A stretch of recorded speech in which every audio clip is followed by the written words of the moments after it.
l'apprenant, c'est aussi chercher ses propres vérités. Et pour pouvoir chercher ses propres vérités, il faut construire ses propres raisonnements. Et plus en fait on va construire des raisonnements qui sont débiaisés, plus on va se rapprocher de vérités qu'on peut s'approprier, qui sont en phase avec le monde. Donc c'est tout un processus, mais je pense que les IA peuvent nous aider à faire ça, pour peu que les dirigeants, les RH et les managers aient cette culture-là, d'une culture plus réflexive que productive, ou productiviste. Les entreprises les plus performantes seraient-elles celles qui bâtissent la capacité d'apprendre plus vite que la concurrence? Je suis Cyril Ijard et avec la société nous avons décidé d'aller à la rencontre de celles et ceux qui font l'entreprise apprenante. Responsables de la formation, DRH, directrices et directeurs d'universités d'entreprise, experts de la tech ou de la pédagogie, nos invités viennent partager leurs expériences, leurs apprentissages et leur vision du monde de la formation professionnelle et du développement des compétences. Au fait, c'est qui nous? Nous, c'est un collectif dont la mission est de faire des richesses humaines le moteur de performance des organisations. Et c'est grâce à nous que le podcast L'entreprise apprenante existe. Aujourd'hui, je reçois Jérémy Lamry, qui est docteur en psychologie sociale et CEO de Tomorrow Theory. Jérémy propose un cadre de réflexion, d'analyse et de lecture sur les changements profonds qui transforment notre société entre la technologie, comme l'intelligence artificielle, la blockchain, les limites planétaires et les risques environnementaux, mais également des enjeux RH autour des compétences ou de l'intergénérationnel. Avec Jérémy, on traite donc de la faculté d'un individu ou d'une organisation à s'appuyer sur sa sensibilité systémique afin de s'adapter. Cette sensibilité systémique fait appel autant à la rationalité du cerveau qu'à la mobilisation des sens dans un environnement qui bouge. In fine, l'idée est de pouvoir relier des points pour développer une approche plus holistique. Jérémy aborde également le sujet du talent bomb, concept qui décrit la bombe à retardement que constitue l'économie des compétences, qui est sous-investie par de nombreuses entreprises qui vont peut-être finalement exploser du fait de leur pénurie de compétences. Je vous souhaite d'apprendre autant que j'ai appris dans cet épisode qui nous donne toujours à avoir une approche réflexive sur nos actions. Bonne écoute. Bonjour Jérémy. Bonjour Cyril. Jérémy, je suis très heureux de te recevoir sur le podcast d'Entreprise apprenante aujourd'hui. Il se trouve que je suis ton actualité, tes travaux, tes projets depuis de nombreuses années, puisque, comme je te l'ai dit quand on avait préparé cette émission ensemble depuis Monketai.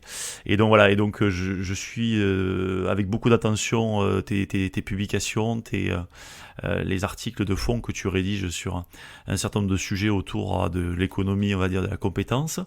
Et donc on va parler de tous ces sujets et de ta vision. Et je vais commencer par te demander de te présenter et de nous donner quelques événements clés qui ont jalonné ton parcours. Ça marche. Déjà, merci Cyril de m'accueillir dans ton podcast. Ça fait une grosse douzaine d'années que je m'intéresse au secteur des ressources humaines, au sujet du travail. Mais finalement, quand je regarde un peu mon parcours, j'ai l'impression que ce qui tourne autour du lien avec la performance, avec les compétences, ça a toujours fait partie de la manière dont j'ai bossé. Moi, j'ai commencé comme ingénieur en performance industrielle. Donc déjà, c'était assez centré sur la manière dont on travaille. Après j'ai bossé dans plusieurs activités. J'ai fait de la finance, j'ai fait du conseil aussi, et j'ai monté Monkey ma première boîte en 2012. Monkey qui était un logiciel de recrutement qui visait à prendre en compte la personnalité, les moteurs de motivation en plus du CV, partant du principe que quand on se fait recruter, ce qui compte, c'est pas forcément les diplômes.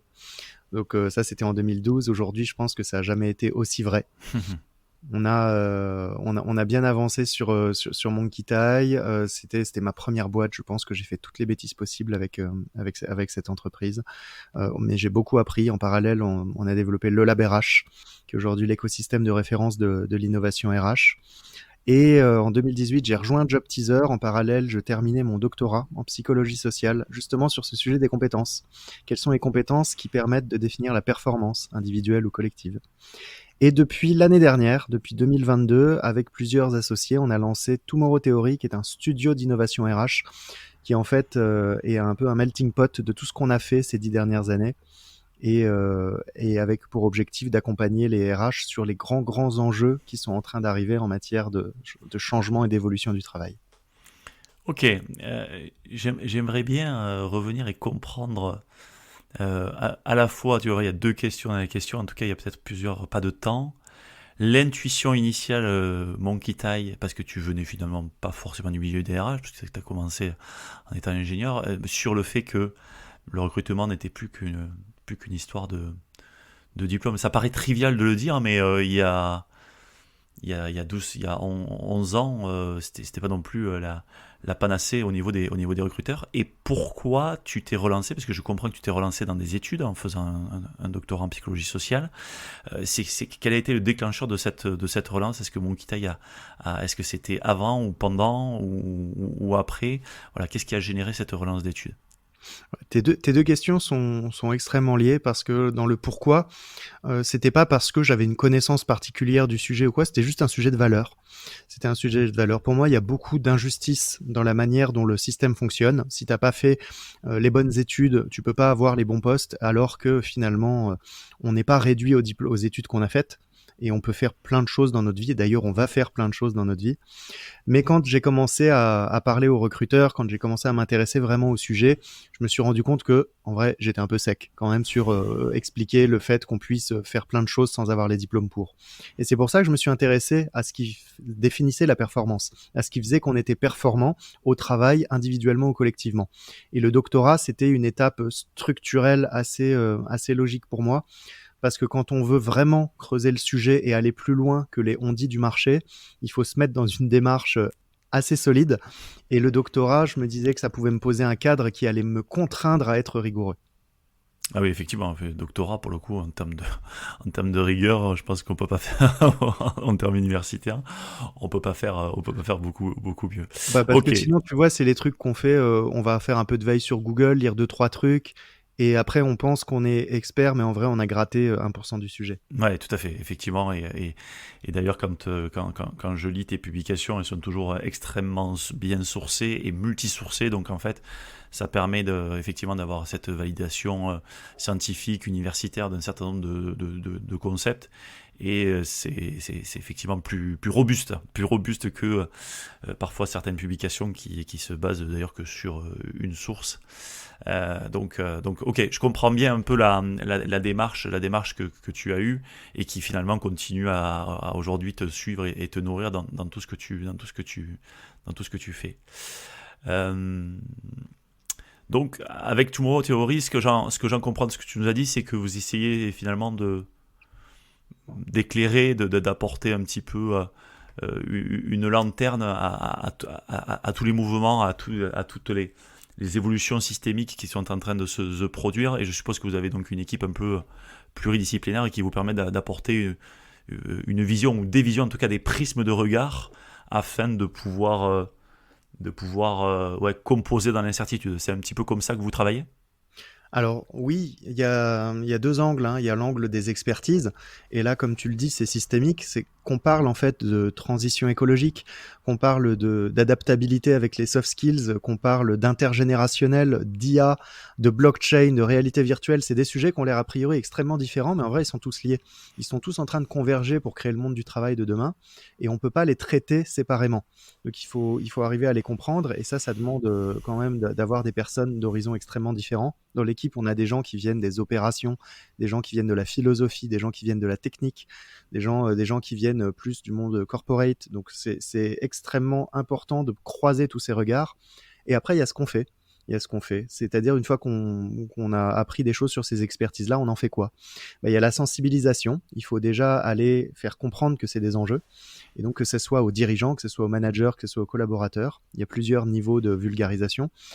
Au-delà de la sensibilisation, après, il va y avoir tous les sujets d'accompagnement et de stratégie, c'est-à-dire concrètement comment je mets ça dans ma boîte, comment j'en fais des process. Donc là, c'est tout l'enjeu j'aime pas le terme de conseil, mais c'est l'enjeu vraiment d'accompagnement en stratégie. Par exemple, pour le groupe Adecco récemment, on les a aidés à identifier tous les leviers stratégiques pour pouvoir accompagner l'évolution de l'IA en interne et auprès de leurs services pour les clients. Donc c'est énorme pour un groupe comme Adecco de se dire on va mettre de l'IA dans ce qu'on fait, parce que c'est un métier qui est profondément humain. Et après, le dernier volet, c'est construire des prototypes. Il faut expérimenter. Quand on va mettre en place une blockchain au sein du groupe LVMH pour stocker des premières compétences, quand on va aller produire des outils qui permettent avec de l'IA de créer des offres d'emploi éthiques, il y a tout un tas de sujets sur lesquels on va essayer d'être en éclaireur, pour non pas aller créer des logiciels qui vont être utilisés à grande échelle, mais plus pour essayer de créer des expérimentations sur lesquelles on peut voir comment créer les process de demain. Ok, ouais, super, super clair. Et je n'avais pas conscience effectivement de cette dimension systémique qui fait que vous allez finalement attraper en termes d'expertise des sujets qui sont à la fois très liés et parfois certains sont très distants. Je vais prendre un exemple. Et on va rentrer dans le sujet. On est sur le sujet donc on va dire des transitions. Aujourd'hui, on vit de multiples transitions. Le monde économique vit de multiples transitions. Il y a une transition écologique qui se façonne, qui se prépare pour d'autres. Il y a une transition numérique avec de nouvelles possibilités rendues possibles par l'IA, pour ne citer que l'IA. Par exemple, ces deux sujets sont des sujets qui peuvent être voisins et qui peuvent être je ne vais pas dire concurrents, qui peuvent être très éloignés. Ils peuvent être voisins par certains aspects et très éloignés par d'autres aspects. Comment vous arrivez à... Et tu as parlé d'éthique, tu vois. Donc si je mets écologie, éthique, IA, tu vois, déjà il y a quelques points en tout cas à éclaircir. Comment vous arrivez en fait à aider les organisations clientes à avoir une lecture en développant leur esprit critique et avoir une lecture peut-être très éthique ou en tout cas très pragmatique de ces convergences et divergences? Alors à chaque fois, la clé, c'est d'avoir 3 niveaux de lecture. Il y a le niveau de lecture de l'individu, c'est-à-dire tout ce qui se passe, il faut voir comment ça va affecter la personne dans son quotidien au travail, mais aussi dans sa vie personnelle. Après, il y a le sujet de l'organisation, l'entreprise. Et après, il y a un dernier niveau qui est celui de la société. Et dans tout ce qu'on fait, en fait, on essaye à chaque fois de penser à ces 3 niveaux. Et quand tu fais l'effort de penser à 3 niveaux logiques, il y a tout un monde qui s'ouvre en fait devant toi, en te rendant compte en fait que toutes les choses sont liées. Je prends un exemple sur le sujet de l'IA. C'est un sujet qu'on a beaucoup traité ces derniers temps. Et quand on regarde ce que peuvent faire les IA génératives aujourd'hui, on est capable, avec une bonne IA générative, de faire le boulot de n'importe quel cadre junior. Ce qui ferait en une semaine, on est capable de le faire aujourd'hui en moins d'1 heure. C'est hyper flippant, mais c'est la réalité. Parce qu'un cadre junior, il est surtout là pour apprendre, il apprend et au bout de quelques années, il a des compétences et il devient senior. Notre point, c'est de dire, ce cadre junior, qui normalement doit galérer 1 semaine pour faire son truc, si moi en tant que manager, j'ai pas le temps et je lui dis, écoute, je vais le faire en 1 heure parce que ça ira plus vite. Mon junior, il passe pas 1 semaine à galérer et donc il n'acquiert pas les compétences nécessaires et ça devient pas un senior. Si ça ne devient pas un senior dans l'entreprise, comment demain je gère la mobilité, les évolutions dans l'entreprise? Et d'un coup, en fait, on était d'un sujet qui était juste faire gagner du temps au manager à quelque chose qui devient la stratégie talent de l'entreprise et la manière dont on fait progresser les gens et donc la seniorisation et la précarisation du coup des juniors. Donc, et c'est un sujet qu'on appelle par exemple la talent bombe. Et quand on fait ce genre de lien-là, et pour ça, il suffit juste de tracer des fils. Tu te dis, OK, admettons que ce truc, on le fasse de telle manière, qu'est-ce que ça fait? Et donc, on a plein de scénarios. On a 25 scénarios types pour évoquer le futur, depuis le futur le plus souhaitable jusqu'au futur le plus dégueu. Et à chaque fois, en fait, on se dit, OK, imagine tel futur. Quel choix il faut qu'on fasse aujourd'hui pour y aller? Et donc, sur tous les grands sujets dont on a parlé, IA, blockchain, réalité virtuelle, qui sont tous les gros trucs qu'on n'arrêtera pas, c'est en train d'arriver. Ouais. On se dit comment il faut que ça évolue pour aller plus dans un sens que dans l'autre. Ok. Et sur ces 25, donc ce sont des scénarios de prospective, Oui. Ouais, ok. Que vous avez construit à partir d'un certain nombre de sources, je suppose, ou que vous êtes allé chercher quelque part? Exactement, il y a beaucoup de travaux qui ont été faits ces 50 dernières années sur le sujet. Il faut savoir que déjà dans les années 60-70, en fait, on vivait des grandes transformations.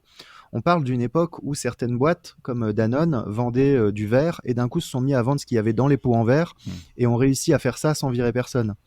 Donc des périodes de transformation incroyables où ils n'avaient pas tout un tas de logiciels pour le faire. Et donc c'est plus la crise des missiles de Cuba, la guerre froide, une époque en fait où on pensait l'avenir différemment. on s'inquiétait vraiment pour l'avenir. Et donc, il y a eu, par exemple, l'école de Palo Alto, les travaux sur la systémique, tout ça, ça date de cette époque-là. Et donc, on a énormément de matière qui date de cette époque sur les différents types de scénarios dans le futur. Et Boris Cyrbeck, qui est notre philosophe maison, lui a repris tous ces travaux, les travaux d'Elo Féou, de plein d'autres grands penseurs, et a structuré ces 25 scénarios. Ok, voilà, super, super intéressant effectivement, et ça permet effectivement, comme tu dis, de tirer le fil, et on le voit entre la notion de temps court, du fait que j'ai besoin d'aller vite sur mon opération et que l'IA pourrait m'aider et le faire en 1 heure, et la notion de temps long, et donc en fait ça vient questionner finalement au niveau de l'organisation. Tu parles du sujet de la talent bomb, ça vient questionner finalement l'organisation sur la gestion entre temps long et temps court, qui est souvent un conflit très important d'ailleurs au niveau des managers et de la gouvernance, c'est-à-dire comment je fais en sorte d'être productif aujourd'hui, mais comment je fais en sorte d'être performant sur la durée. Et ça, c'est quand même parfois un vrai conflit un vrai conflit même interne pour un manager ou voire pour un dirigeant. C'est ça. Et la gymnastique intellectuelle à faire avec cet exercice, c'est de se dire, OK, alors j'ai l'échelle de l'individu, l'échelle de l'entreprise, l'échelle de la société dans son ensemble, et j'ai le quotidien, j'ai le moyen terme et j'ai le long terme. On va dire le long terme, c'est 20 ans. Pour chaque sujet, l'éthique, la productivité, l'environnement, imagine que pour chacun des sujets, j'essaye de penser au niveau de l'individu, de l'entreprise, de la société, et court terme, moyen terme, long terme. Et ben à chaque fois, en fait, ça va permettre de décentrer, de voir le sujet différemment. Et quand tu mets tout ça bout à bout, là, tu commences à avoir une vraie compréhension systémique. Ouais, effectivement. Et ça permet effectivement de contrer quelques effets de bord et voilà, que à la fois le pas de temps et puis se décentrer de sa propre personne pour le voir même au-delà de son organisation, parce que l'intérêt c'est que quand tu commences à parler de société, tu commences à parler de parties prenantes externes, et donc là tu commences tu commences vraiment à faire ce travail d'empathie finalement, en se disant tiens, qu'est-ce que penserait qu'est-ce que ferait, comment serait impacté l'autre, et l'autre ça peut être un humain et un non-humain d'ailleurs, quand je parle de l'autre de manière générale, voilà, et c'est vrai qu'effectivement ça doit re-questionner fondamentalement un certain nombre de décisions qui sont opérées par l'individu et par l'organisation. C'est ça, et quand on cherche à comprendre un petit peu comment tout ça va évoluer, il y a des méthodologies, il y a des schémas les méthodes, par exemple la méthode Pestel ou des choses comme ça qui permettent d'avoir des grilles de lecture d'une évolution d'un écosystème. Mais à chaque fois, c'est compliqué de se dire, par exemple, l'IA, dans 5 ans, est-ce que c'est une légende urbaine, ou est-ce que ça aura pris... Elon Musk disait ce week-end que l'IA, en fait, très très vite, allait pouvoir faire n'importe quelle tâche. Peu importe la tâche à laquelle tu penses, l'IA le fera mieux que nous. Et qu'en fait, on travaillera, non pas parce qu'il y a besoin de travailler, mais parce que ça nous donne un sentiment d'accomplissement. Donc quand tu penses à ça, tu te dis c'est à quel horizon de temps, est-ce que ça va vraiment arriver, est-ce que ça va pas vraiment arriver? Et il faut arriver à se détacher de ses peurs, de ses croyances, parce que souvent ce qu'on projette, c'est en lien avec nos peurs. Donc il faut arriver à se détacher de nos peurs, de nos croyances, et puis après essayer d'avoir une analyse assez objective, de regarder là où on en est aujourd'hui et comment c'est en train d'évoluer. Par exemple, il y a des gens qui disent non mais je crois pas à l'IA, je crois pas à la réalité virtuelle. J'ai envie de dire, je pense pas que ce soit le sujet d'y croire ou de pas y croire. À un moment donné, il faut se détacher de ses croyances et de ses envies, regarder ce qui va arriver, et tes envies, elles sont plus dans les choix que toi tu vas faire pour permettre tel ou tel monde. Ouais, effectivement, et je pense que c'est important, et donc ça appelle le sujet quand même de l'esprit critique, hein, et qui est un sujet qui, d'après moi, mériterait d'être en haut de la pile des montées en compétences citoyennes. Je parle même plus au niveau des organisations, je parle même au niveau citoyen, parce que la difficulté aujourd'hui, c'est de ne pas se faire happé notamment par l'exemple que tu donnes, par les mots de Elon Musk ou par les mots d'autres, hein. On prend lui parce qu'on a cet exemple-là sous la main, mais c'est difficile en fait quand t'es citoyen, mais ensuite quand t'es collaborateur, quand t'es manager, quand t'es RH, de pas se faire prendre par soit un peu la hype, un peu, parce qu'en ce moment par exemple les IA génératifs c'est un peu la hype, clairement. Exactement, ouais. Soit se faire prendre par effectivement des oiseaux qu'on pourrait appeler des oiseaux de mauvais augure, qui sont sur la peur, hein, typique, voilà. Et par exemple sur l'IA, il y a plusieurs types de personnes, d'influenceurs. Il y en a qui sont qui génèrent de l'enthousiasme, il y en a qui génèrent aussi de la peur. Et donc cette notion d'esprit critique, elle est quand même ultra importante, et je trouve qu'elle est sous-utilisée, c'est-à-dire qu'on a vraiment besoin de se remettre des mécanismes un peu de réflexion pour pouvoir avancer. Et comme tu disais, sur les pas de temps et sur aussi les niveaux individuels, collectifs et au niveau de la société, sans esprit critique, c'est compliqué. Comment vous le voyez, vous, au niveau des organisations que vous accompagnez, sur ce développement de l'esprit critique? Alors, de toute manière, quand on regarde un peu les erreurs de raisonnement qu'on a dans les organisations, elles sont toujours liées à deux choses. C'est ce qu'on va appeler des biais cognitifs ou des biais conatifs. Donc le premier, les biais cognitifs, c'est-à-dire qu'on a fait une erreur de raisonnement. Parce qu'on a des angles morts et simplement on s'est trompé dans la manière de raisonner. Parce qu'on n'avait pas pensé au futur, on n'avait pensé qu'au présent. Ou alors qu'on n'avait pas pris en compte l'individu, on n'avait pensé qu'à l'entreprise. Donc en général, quand on regarde un peu la matrice dont on a parlé tout à l'heure, individu, entreprise, société et court terme, moyen terme, long terme, et qu'on arrive en fait à intégrer tout ça de manière objective, on arrive à résoudre pas mal de biais cognitifs déjà, dans la mesure de ce qu'on a comme information. Les biais conatifs, c'est les plus durs. Les biais conatifs, c'est les croyances et les valeurs. Et là, on va être face à des choses qui sont beaucoup plus dures à surmonter parce que ça va être les gens qui disent, des dirigeants par exemple, qui disent non mais de toute façon, la technologie a toujours créé plus d'emplois qu'elle en est détruit, il n'y a pas de raison que ce soit différent cette fois-ci, c'est comme ça. Là, on n'est pas juste dans une erreur de raisonnement. Là, on est dans des formes de croyances que le système, de toute façon, se résout ses problèmes tout seul et qu'en tant que dirigeant, on n'a pas de responsabilité. Là, pour moi, c'est beaucoup plus grave comme sujet. Ou des collaborateurs qui disent « Moi, de toute façon, je travaillerai jamais avec l'IA ». Là, pareil, on est dans des croyances. Et c'est ces biais-là, en fait, quand on parle d'esprit critique, en vrai, il faudrait plus parler de sensibilité systémique et de courbe du deuil. C'est-à-dire, quand on commence à faire les liens entre toutes choses, moi, pendant très longtemps, j'ai été contre la technologie. Et aujourd'hui, je ne suis pas pour la technologie. Seulement, j'ai compris, en fait, que ça ne dépendait pas de moi que l'IA arrive ou non dans la société. Ce qui dépend de moi, c'est peut-être autour de moi, tous les gens que je peux sensibiliser sur la manière de s'en servir de manière vertueuse et en créant le moins de fossé possible avec tout ce qui existe dans la société. Ça, j'ai compris qu'en fait, c'est l'impact que je pouvais essayer d'avoir. Mais le fait que l'IA arrive ou pas ne dépend pas de moi. Et c'est un peu une sorte de courbe du deuil à faire. Une fois qu'on a commencé à faire les liens entre les choses et qu'on a compris en fait qu'il y a des choses qui dépendent pas de nous, c'est justement faire ce deuil, se dire ok, ça dépend pas de moi, mais qu'est-ce qui dépend de moi? Et là, retrouver une contribution dans la société. Parce que sinon, quand on ne fait pas cette courbe du deuil, qu'est-ce qu'on fait? On s'écarte du système et on laisse dans le système que ceux qui sont ok avec toutes les merdes qui se passent. Ouais, non, mais c'est super intéressant. Ça permet de.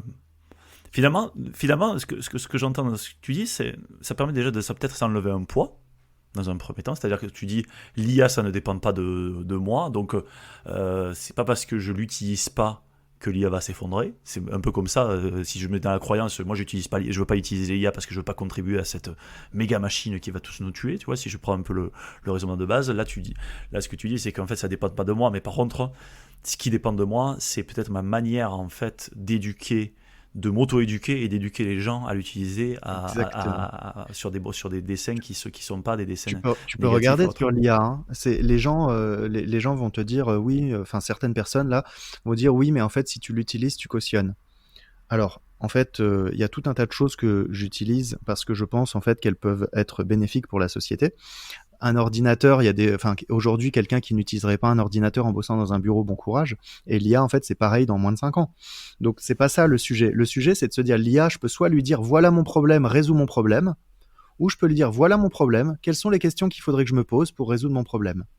Dans le premier cas, je délègue, en fait, mon intelligence à l'IA. Dans le deuxième cas, je demande à l'IA de m'aider à devenir plus intelligent. Et en fait, ça, c'est mon choix. C'est mon choix de l'utiliser de la deuxième manière plutôt que de la première. Et l'IA, ce n'est qu'un outil. Et en fait, beaucoup de choses qui sont en train d'arriver dans la société sont des outils, mais parce qu'on est feignant, parce qu'on est, comme j'aime bien dire, matrixé, c'est-à-dire on est enfermé dans certains schémas de pensée, on va tout de suite avoir tendance à croire que toutes les technologies qui arrivent doivent nous déposséder de notre libre arbitre et de nos capacités. Ou alors, on va tout de suite se mettre en opposition en disant « je veux garder mon libre arbitre ». Je pense que les deux ne sont pas incompatibles. Ouais, très bien. Et ça appelle finalement ce sujet. On est sur le podcast des entreprises apprenantes, donc on est sur un podcast où on essaie vraiment de comprendre les dynamiques d'apprentissage individuel, collectif, organisationnel. Sur ce sujet de l'apprenance, où finalement l'IA serait presque, effectivement, si on l'utilise dans le premier cas, on serait juste en train de de continuer à être feignant, parce que globalement, l'humain est assez feignant, il va au plus simple et on le comprend, hein, voilà, parce que sinon, déjà qu'on fait énormément de combinaisons dans notre cerveau à chaque seconde, voilà. Et la question que je pose, c'est ce sujet de l'apprenance, comment la technologie, est-ce que tu vois en fait comment la technologie l'impacte, et j'irai pas plus loin dans l'impact, tu vois, parce que ça peut aller dans deux sens. Donc comment la technologie impacte l'apprenance dans les organisations? Tout va dépendre encore une fois de la manière dont on l'utilise. On a tendance de plus en plus à utiliser les technologies d'un point de vue productiviste. Donc l'exemple du productivisme, c'est j'ai tel problème, donne-moi la solution. En mode j'ai pas de temps à perdre, je veux juste faire ce que j'ai à faire. Donc le point de vue productiviste, il appauvrit l'apprenance. Parce qu'en fait, en faisant ça, on nous donne une solution, mais une solution, c'est pas forcément un processus. Une solution, c'est pas apprenant. Une solution, c'est un livrable. Et tant qu'on a les livrables et pas le résultat, et pas le processus, on perd en fait soi-même la capacité à réfléchir et la capacité à raisonner étape par étape. Et donc, de plus en plus, de raisonner de manière systémique. On devient enfermé et là, pour le coup, on devient dépendant de l'IA. Alors que si dans le deuxième cas, on dit à l'IA quelle question je dois me poser, d'un coup, en fait, l'IA va pas nous donner une solution, elle va nous poser des questions. On lui pose des questions pour qu'elle nous pose des questions. Ça porte un nom, c'est ce qu'on appelle des méthodes réflexives ou des méthodes socratiques, qui vont nous pousser à faire notre propre recherche de la vérité. L'apprenance passe beaucoup par là. L'apprenance, c'est aussi chercher ses propres vérités. Et pour pouvoir chercher ses propres vérités, il faut construire ses propres raisonnements. Et plus, en fait, on va construire des raisonnements qui sont débiaisés, plus on va se rapprocher de vérités qu'on peut s'approprier, qui sont en phase avec le monde. Donc c'est tout un processus, mais je pense que les IA peuvent nous aider à faire ça, pour peu que les dirigeants, les RH et les managers aient cette culture-là, d'une culture plus réflexive que productive. Ouais. Ou productiviste. Ouais, productiviste. Non, mais en plus, moi je trouve que quand tu m'as parlé du productivisme, j'avais l'impression de voir l'agriculture productiviste où on met des intrants dans les sols, on détruit les sols et en même temps on a plus de culture aujourd'hui, mais qu'est-ce qu'on fait de demain? Tu vois, j'ai l'impression que finalement l'usage de l'IA productiviste, c'est juste le prolongement de tout ce qu'on a fait jusqu'à présent en termes de productivisme. Donc en fait, j'adore ton point avec l'agriculture, parce qu'on pourrait parler d'IA raisonnée. Ouais, exactement. Et tout à l'heure, t'as parlé d'une notion qui est la sensibilité systémique. Et ça, c'est quelque chose qui m'a interpellé quand on en a discuté en amont de cet échange. Et tu affirmes d'ailleurs que la base de l'apprenance, c'est nourrir la sensibilité systémique. Est-ce que tu peux nous expliquer ce qu'est la sensibilité? Parce qu'on parle souvent de pensée systémique, mais moi j'aime bien la sensibilité, parce qu'on fait appel aux sensibles, à l'émotion, à ce genre de choses. Voilà. Est-ce que tu peux nous expliquer ce que c'est, et bien sûr aussi la relation avec l'apprenance? Oui, avant de parler de systémique, peut-être parler de sensibilité, parce que je pense que c'est un mot qu'on n'utilise pas assez. Dans la société dans laquelle on vit, qui est une société de la transaction, du résultat, la notion de sensibilité, elle est reléguée aux hypersensibles et aux empathiques et aux gens qui sont dans les métiers du soin et de l'accompagnement. Et je trouve ça extrêmement malheureux, parce que la sensibilité, littéralement, ça touche à ce que nos sens produisent. Donc, s'adapter.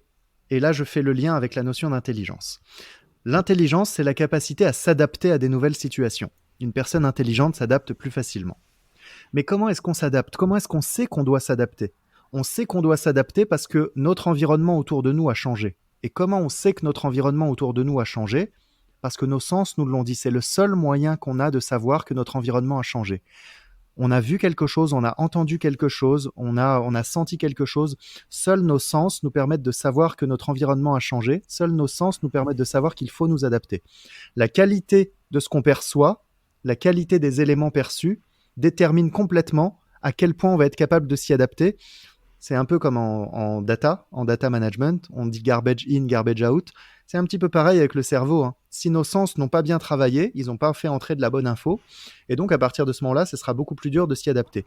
La sensibilité systémique, elle part du principe que si nos sens font bien le travail, ils vont être capables, avant même qu'on ait à y réfléchir, de saisir des motifs, des patterns dans la nature. Je te donne un exemple, tu es en ville, à un carrefour, et en fait, tu vois ton feu qui passe au rouge. Il faut pas longtemps pour comprendre que quand ton feu passe au rouge, tu as un autre feu qui passe au vert. Ça, c'est de la systémique déjà. C'est déjà de la sensibilité systémique. En observant suffisamment longtemps et suffisamment souvent, tu arrives à créer tes propres patterns d'observation et tu vas savoir où regarder en fait quand tu vas voir un élément, tu vas savoir où regarder pour trouver les éléments qui y sont liés.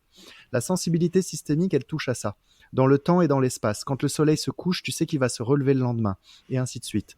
Et donc la sensibilité systémique, elle vise à entraîner sa perception sensorielle pour pouvoir comprendre en fait les motifs qui vont nous permettre de nous adapter à notre environnement. Et ça peut être dans notre environnement personnel, ça peut être au travail, ça peut être avec les gens, ça peut être avec les process. En fait, ça marche avec tout parce que la seule chose qui fait qu'on existe et qu'on interagit avec l'extérieur, ce sont nos sens. Et alors, c'est super.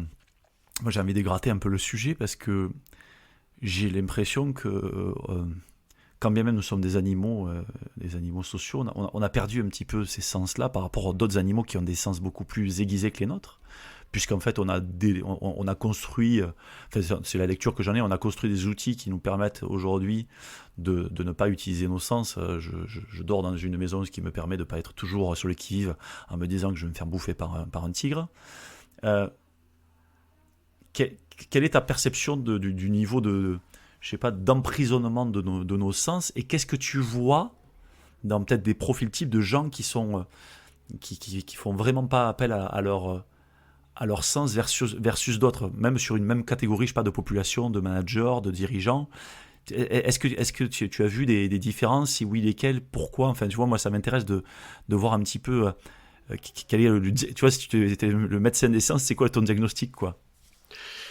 Là, on entre sur des sujets qui sont pour le coup hautement systémiques et extrêmement complexes. Les sens, en fait, tout ce qu'on perçoit va passer par, je résume et je synthétise, et désolé pour les personnes qui sont expertes du sujet, va passer par deux grands filtres, le filtre des émotions et le filtre de la logique. Et en fait, dans ce filtre des émotions, chez beaucoup de gens, et notamment beaucoup de dirigeants, il n'est pas autorisé.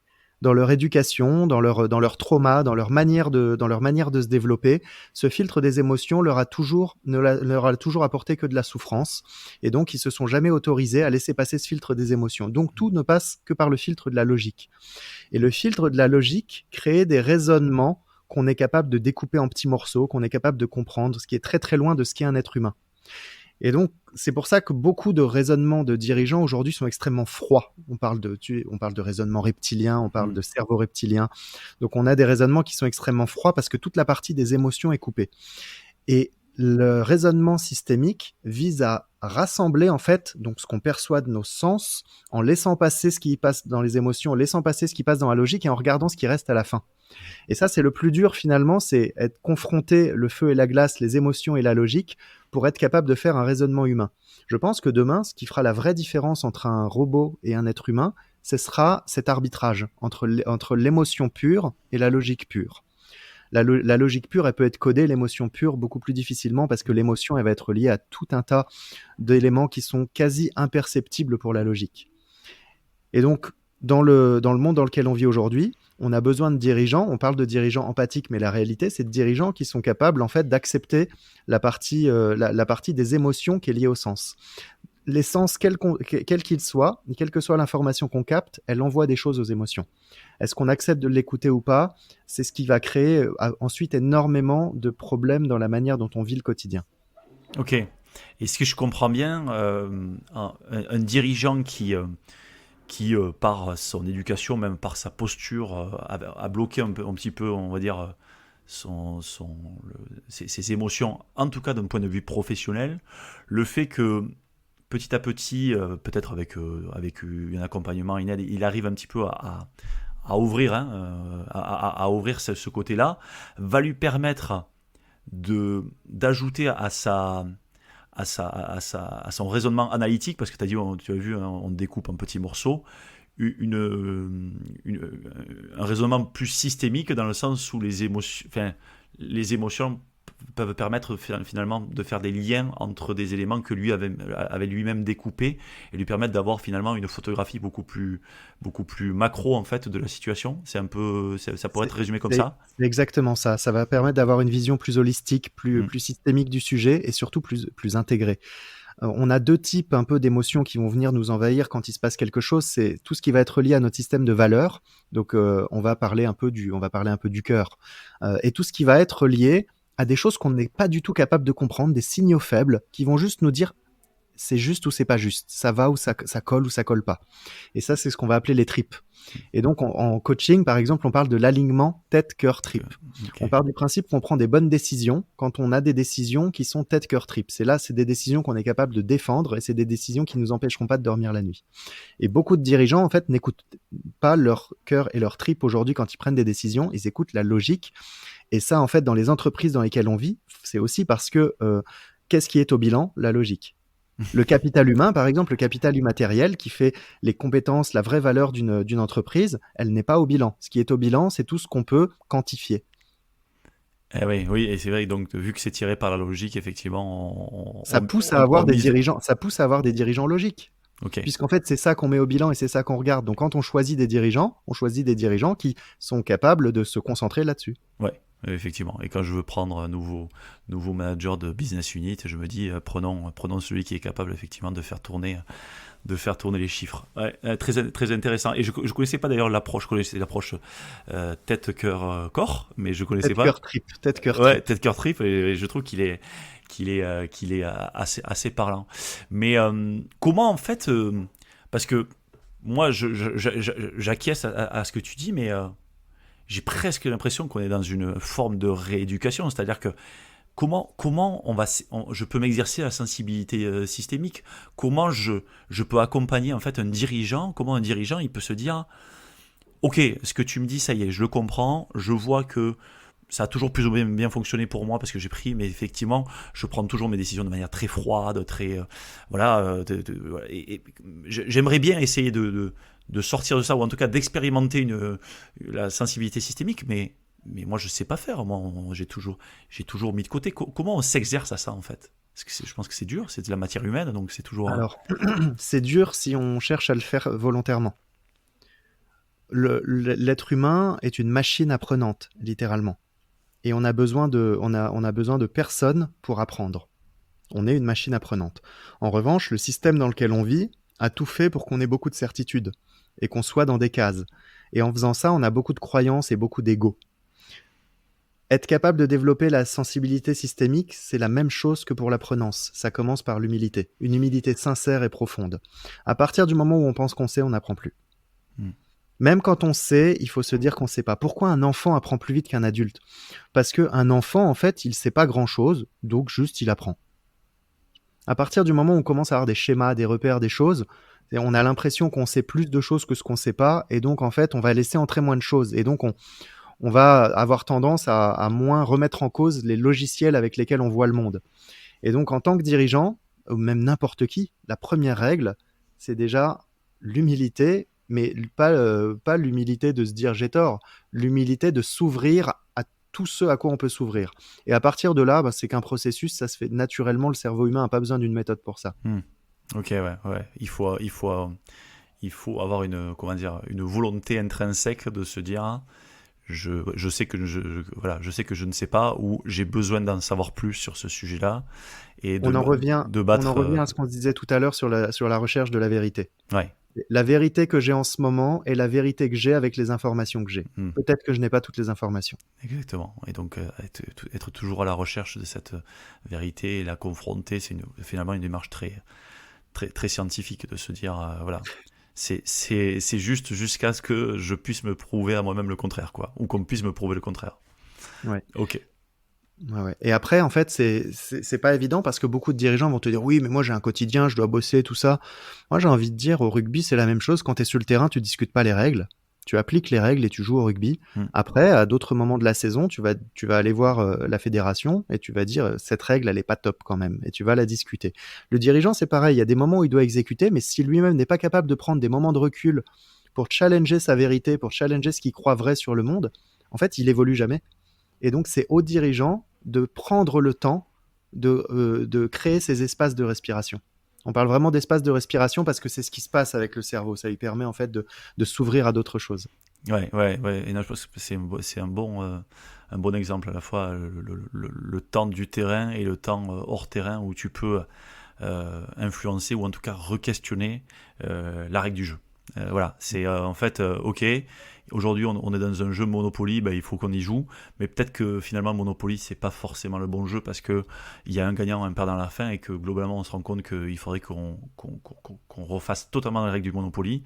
Mais donc on peut se poser et essayer de revoir les règles au fur et à mesure parce que tout ne se fait pas en un temps de 3 mouvements. Mais c'est intéressant effectivement de voir ces 2 pas de temps pour le dirigeant. Et là, tout ce que je te dis, je le tiens du réseau EVH. J'ai appris beaucoup de personnes comme Vincent Lénart, qui est un grand coach, et Gilles Poirieux, qui était le président de l'association. Et c'est une association où les dirigeants, 4 fois par an, se réunissent pendant 3 jours pour créer ces espaces de respiration et challenger leur propre vérité et avancer. Ok. Pour créer l'alignement tête-cœur-trip.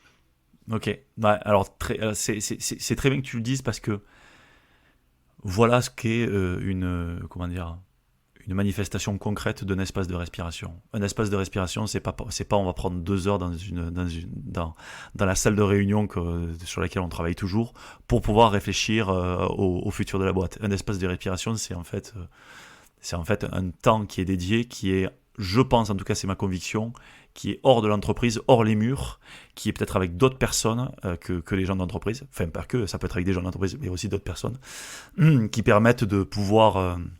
et qui dépasse l'échelle de la journée. Ouais, et qui il faut qu'il y ait au moins une nuit. Il faut qu'il y ait au moins une nuit. Ouais. Et je pense que ça permet aussi de créer de nouvelles connexions. Et ouais, tout à fait. Ouais, j'ai vu quelques exemples comme ça et qui ont toujours été assez j'allais dire productifs, mais pas du tout, pas du tout productifs, mais en fait qui font émerger un certain nombre de prises de conscience. Et ça, c'est intéressant. Ok, donc je vois bien le sujet de la sensibilité systémique. Voilà, on sait que la systémie dans les organisations prenantes, c'est essentiel. Et là, je vois bien cette notion de sensibilité systémique qui est importante. Et moi, je souscris fortement à cet appel à nos propres sens. Je voudrais aussi qu'on vienne sur un sujet qui est connexe et tu en parles récemment sur tes dernières publications, c'est le sujet de la Talent Bomb qui est en plus en lien avec une actualité puisqu'on enregistre en novembre 2023 et qu'il y a un gros consortium de journalistes qui a sorti un dossier qui s'appelle les Carbon Bombs, qui sont les plus gros projets qui vont émettre des émissions fossiles. Est-ce que tu peux nous parler de ce concept, de cette dénomination de Talent Bomb et surtout de ce que ça appelle derrière dans les organisations? Il me semble que tu as touché du doigt le sujet tout à l'heure, mais je préfère que tu en parleras mieux que moi. Merci Cyril. Alors oui, le sujet de la Talent Bomb, bon déjà le terme il est extrêmement emprunté au sujet de la carbone bombe. Les carbone bombes qui sont potentiellement des puits de carbone qui peuvent faire beaucoup de dégâts là où on a des forages pétroliers, là où on a beaucoup d'activités humaines en ce moment sur des hydrocarbures et qui peuvent à moyen terme s'avérer catastrophiques pour le climat. Et dans la même logique, la notion de talent bombe, elle fait appel à ce qui pourrait arriver aux entreprises à moyen terme si elles n'investissent pas assez dans leur talent. Donc ça veut dire quoi investir dans le talent ? C'est aujourd'hui, comment est-ce qu'on fait pour attirer des talents ? Comment est-ce qu'on fait pour développer des talents ? Comment est-ce qu'on fait pour fidéliser des talents ? Il y a plein d'entreprises qui ont une approche très transactionnelle et présente dessus et qui ne s'intéressent pas trop à comment on fera dans le futur. Et donc, qui s'intéressent assez peu à l'évolution des tendances, qui s'intéressent assez peu à ce qu'est le potentiel humain, ce que sont les compétences, l'économie des compétences. De plus en plus, on évolue vers cette économie des compétences. Et j'ai la conviction que le travail du DRH demain, dans moins d'une dizaine d'années, ce sera d'être capable de trouver la bonne compétence au bon coup, au bon moment, au bon endroit.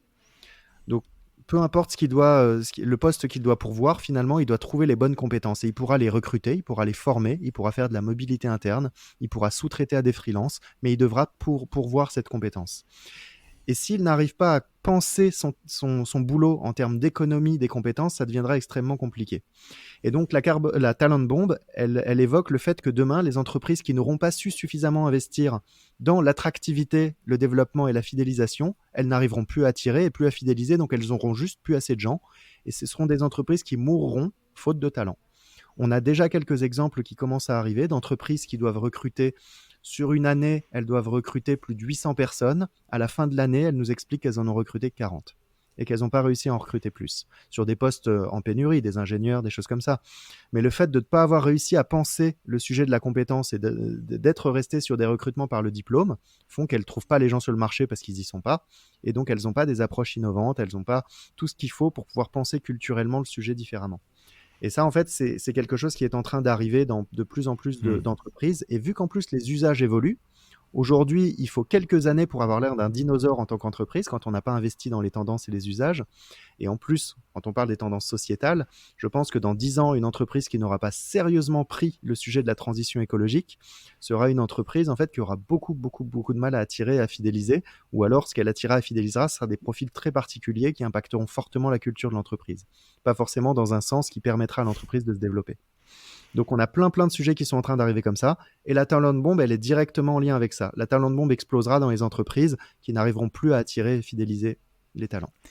Ok, non mais c'est très clair, et puis ça m'appelle effectivement un certain nombre d'exemples où aujourd'hui des développements et des croissances d'entreprises sont freinés, ou en tout cas sont agglomérés à leur capacité à recruter et des collaborateurs plus que des clients.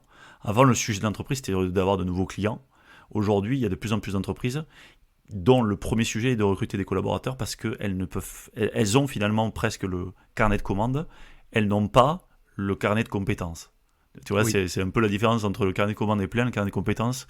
On ne sait même pas s'il est vide ou s'il est plein, de toute façon, on ne connaît pas la compétence qu'on a dit en interne et autres. Et ça, c'est un vaste sujet. Mais effectivement, on le voit de plus en plus venir, notamment sur ces 2 dernières années, avec une espèce d'affolement sur le marché de l'emploi et donc sur le marché des compétences.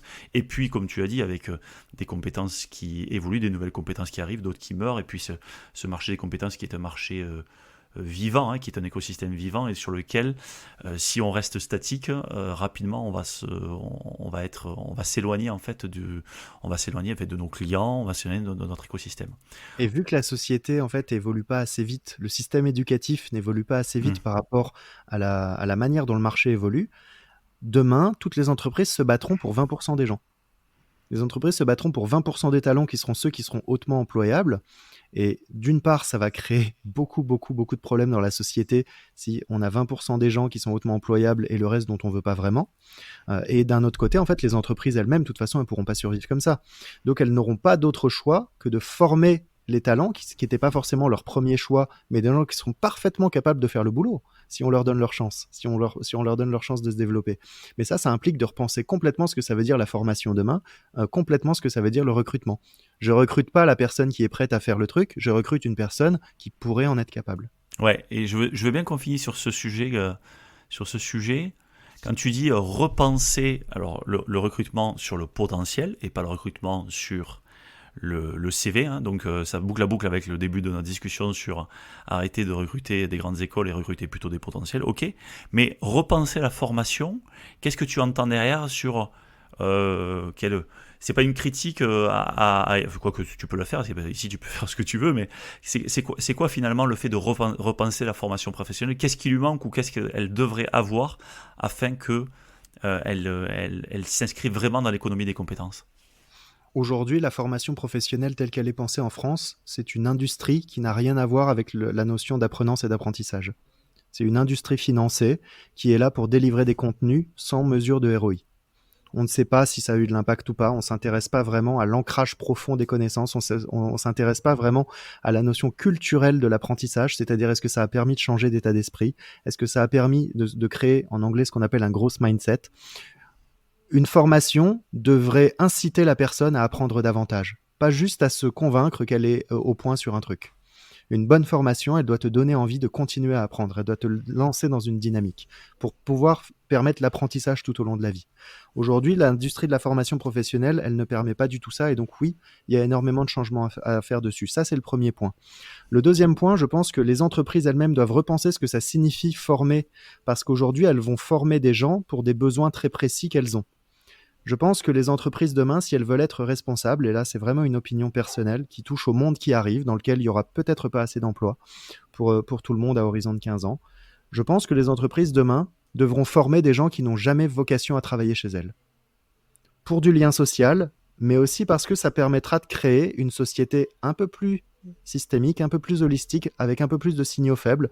C'est-à-dire que si je forme des gens qui n'ont pas du tout vocation à travailler chez moi, mais que je leur apporte en fait un bagage sur 2-3 sujets, peut-être que ce bagage va leur permettre d'aller bosser demain chez quelqu'un d'autre et de reprendre l'ascenseur social et de combler les fossés qui sont en train de se créer dans la société sur le sujet des compétences. Je pense que le sujet des compétences, c'est l'un des plus gros fossés qui existera demain dans la société et que seules les entreprises ont la capacité d'aider à le combler.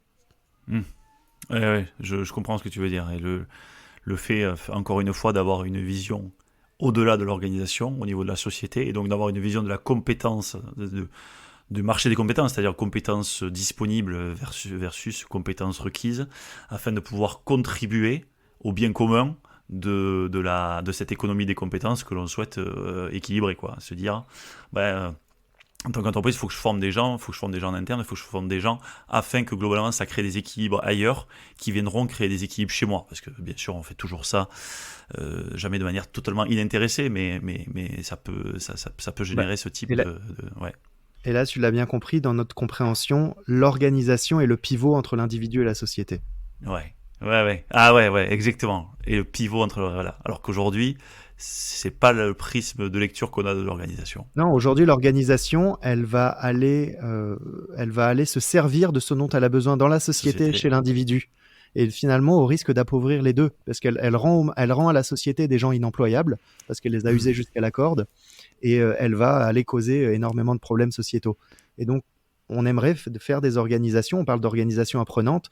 Moi, je parle plus d'organisations pivots, celles qui sont le pivot entre l'individu et la société. La société, ouais, ça viendrait régler comment dire, la dichotomie, en tout cas l'opposition. Que de faire partie du problème, elle ferait partie de la solution. Entre intérêt particulier et bien commun, effectivement. Exactement. Qu'est-ce que je sers en premier ? Est-ce que je me sers moi-même ou est-ce que je commence à servir le bien commun ? En fait, il faut se dire que les trois doivent être compatibles. L'intérêt de l'organisation, mais l'intérêt individuel et le bien commun. Ouais. Les trois doivent être compatibles. La théorie des parties prenantes, tout le monde doit être 100% aligné. Bon, super. Merci beaucoup, Jérémy. Voilà, j'ai beaucoup appris, tu vois. Moi, je suis très content d'avoir fait cet épisode. Merci, parce que voilà, j'ai beaucoup appris. En plus, on avait décidé de parler de sujets, mais surtout de se donner de la liberté. On a parlé d'un certain nombre de sujets, et je pense que on aurait pu passer 1 heure de plus encore à encore décortiquer un certain nombre de choses. Donc, merci pour tout ceci. Et puis voilà, je pense que nos auditeurs vont pouvoir d'une part apprendre, et puis surtout que ça va leur donner envie d'aller plus loin, parce que moi, tu m'as donné envie d'aller creuser d'autres sujets. Donc merci. Je pense que à notre époque, c'est le plus beau compliment qu'on puisse faire. Donc merci Cyril, et merci de m'avoir fait confiance. À bientôt. À bientôt. Au revoir.